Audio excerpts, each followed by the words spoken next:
ढंग के तरीके अपना नहीं पाता हमारा नौजवान सिर्फ इसी बात पर कि लोग क्या बोलेंगे। टोपी पहनने में शर्म आती है कि लोग क्या बोलेंगे, दाढ़ी रखने में शर्म आती है लोग क्या बोलेंगे। लोग कुछ नहीं बोलेंगे, जब तुम मरोगे तो सिर्फ इन्ना लिल्लाह बोलेंगे और कुछ नहीं। इन्ना लिल्लाहि व इन्ना इलैहि राजिऊन, इसके अलावा क्या कहेंगे आपके मरने के वक्त। मेरे अजीज़ों, लोगों के अहवाल और उनके कवाइफ अलग अलग हैं। तुम अगर लोगों के लिए जीते रहोगे तो कभी करार और सुकून नहीं आ सकता। इसीलिए सहाबा इकराम रिदवानुल्लाहि ताला अलैहिम अजमईन अलल ऐलान ये कहते थे। हज़रत खुबैब इब्न अदी जब फांसी पर चढ़ाए गए, सूली दी जा रही थी और उन्हें मक्का वाले पत्थर मार रहे थे, तब उन्होंने ऐलानन ये कहा था कि मुझे इस बात की परवाह नहीं कि लोग मुझे क्या क्या गालियाँ दे रहे हैं, मुझे इस बात की परवाह नहीं कि तुम मेरे हाथ काट रहे हो, नाक काट रहे हो, कान काट रहे हो और गला काटने वाले हो, मुझे इस बात की परवाह नहीं, लेकिन मुझे इस बात पर फ़ख्र है कि मैं मर रहा हूँ तो अल्लाह की रज़ा में मर रहा हूँ। मैं अगर दुनिया से जा रहा हूँ तो हालत इस्लाम में जा रहा हूँ, इस बात का मुझे फ़ख्र है। अज़ीज़ान गिराम वक़ार, इसी बात की आज ज़रूरत है कि आप क्या पहन रहे हैं, क्या खा रहे हैं, किस तरह चल रहे हैं, किस तरह बैठ रहे हैं, ये लोगों के लिए नहीं है। हमारी ज़िंदगी के तौर तरीक़े जो कुछ भी होने चाहिए वह अल्लाह और उसके रसूल के लिए। एक हदीस मैं आपको बताता हूँ जिसका आखिरी वाला हिस्सा गुफ्तगू का असल मकसद है। एक बार रसूल पाक सल्लल्लाहु ताला अलैहि वसल्लम मजलिस में बैठे हैं सहाबा के, एक अजनबी शख्स आया, मजलिस में आया, आकर के सीधे हुजूर पाक सल्लल्लाहु अलैहि वसल्लम के करीब बैठ गया, इतना करीब कि अपने घुटने हुजूर के घुटने से लगा लिया, करीब से करीब होकर बैठा। सहाबा इकराम और भी मजलिस में थे, सब देख रहे थे, और वो अजनबी जो शख्स आया था उसको कोई भी पहचानता नहीं था। उसने आते ही सवालात करना शुरू किया। सबसे पहले उसने पूछा, मल ईमान, ईमान किसे कहते हैं।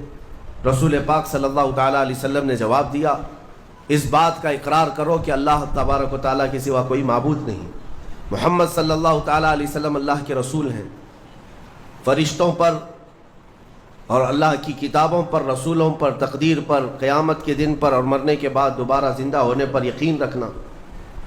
उस अजनबी शख्स ने पूछा, मल इस्लाम, फिर इस्लाम क्या है।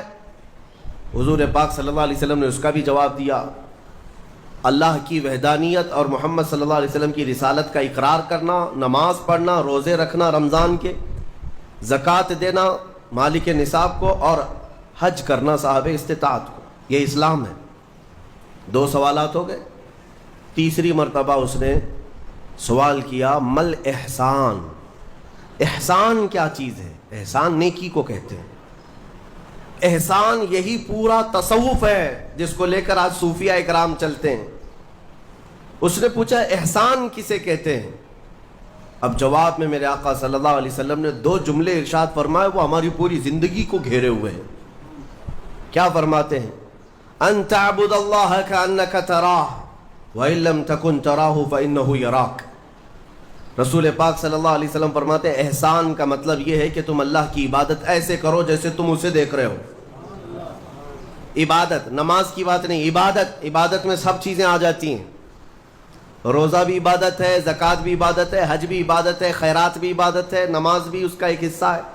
और रसूल पाक ने फरमाया, ये सारी इबादत ऐसे करो जैसे तुम अल्लाह को देख रहे हो, और अगर तुम्हारी ये कैफियत नहीं आ पाती तो ऐसी इबादत करो कि अल्लाह तुम्हें देख रहा, ये ख्याल तो आ जाए कि अल्लाह तुम्हें देख रहा है।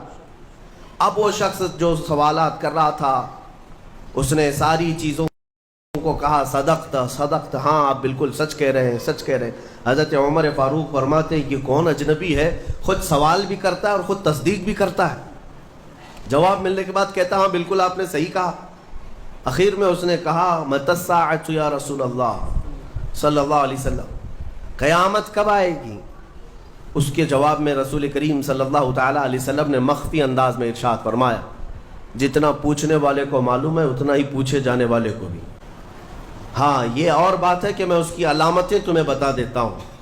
फिर फरमाया, जब तुम देखोगे कि औरत अपना सरदार जनने लग जाए, मतलब यह है कि माँ बाप पर लो बच्चे हुकूमत करने लग जाएं, اور ننگے پیر چلنے والے نیچ ذات کے لوگ بڑی بڑی بلڈنگوں میں فخر کرنے لگ جائیں، بڑی بڑی عمارتوں پر فخر کرنے لگ جائیں، حکومتیں اور کرسیاں ان کے ہاتھوں میں آ جائیں، اور پھر جب تم دیکھو کہ گانے باجے کی کثرت ہو جائے، یہ دوسری احادیث کا مفہوم بھی اس میں آپ کے ساتھ رکھ رہا ہوں، زنا عام ہو جائے، تب تم انتظار کرو کہ قیامت بہت قریب آ چکی۔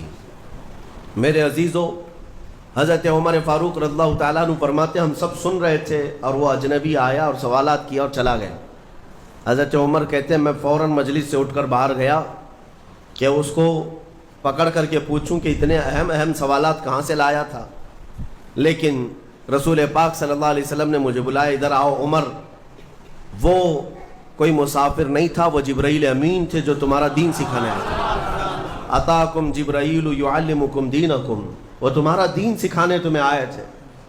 بہرحال یہ حدیث جبرائیل اس کو کہتے ہیں۔